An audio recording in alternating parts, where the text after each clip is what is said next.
C'est l'été, la période des examens est finie. Tu peux enfin respirer. Mais cet été, on va pas faire comme les autres. Moi, je m'appelle Lina et dans cette chaîne YouTube, je vais t'aider à faire en sorte que tu te dépasses et deviennes la meilleure version de toi-même en dessin. Mais par où commencer? C'est ce que je vais te montrer dans cette vidéo. Je vais te donner les meilleurs conseils pour bien débuter le dessin en 2025 et tu pourras voir des progressions dès cet été.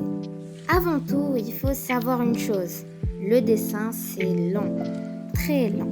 Et parfois, pendant des mois, voire une année entière, tu ne verras aucun progrès. Ou du moins, c'est ce que tu penses. Et c'est là que la discipline entre en jeu. Le talent, c'est un bonus. Mais la discipline, c'est la vraie clé. Parce que ce qui va te faire progresser, ce n'est pas la motivation qui te vient à minuit. C'est ta capacité à continuer, même quand tu n'en as pas envie.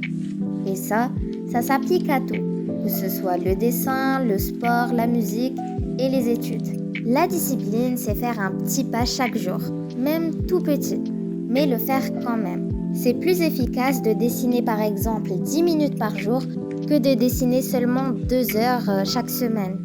Ensuite vient l'observation et l'imagination.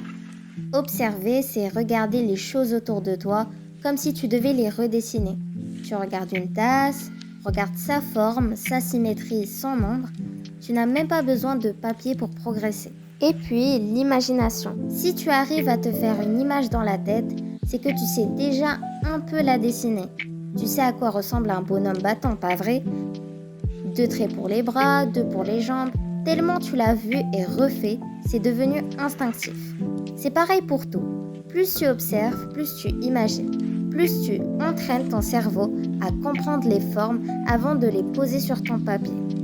Et tu sais quoi, j'ai commencé comme ça aussi. Avant même de comprendre ce que c'étaient les fondamentaux ou les techniques de perspective, je dessinais juste ce que je voyais. Je copiais des images, des personnages, des objets sans trop réfléchir. Et franchement, c'est comme ça que j'ai appris à observer. Beaucoup disent que copier c'est de la triche, mais c'est juste le point de départ de presque tous les artistes. Je dessine depuis que je suis toute petite. Et quand j'ai vraiment commencé à m'intéresser aux fondamentaux, j'étais perdue. Il y avait trop de vidéos, trop de conseils, trop d'infos. Je ne savais pas par où commencer. Et au final, je regardais plein de tutos, mais je passais plus de temps à chercher qu'à dessiner.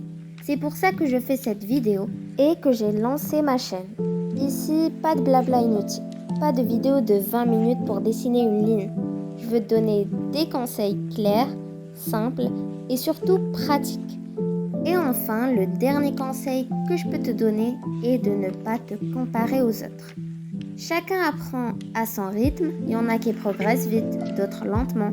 Moi par exemple, j'apprends très lentement parce que j'aime bien rester sur les petits détails et être sûr que j'ai bien compris la chose avant de passer à l'autre. Et parfois je vois des gens qui dessinent comme des pros en quelques mois alors que moi je galère encore. Mais c'est pas grave, ce qui compte c'est d'avancer, pas de courir et surtout de ne pas abandonner.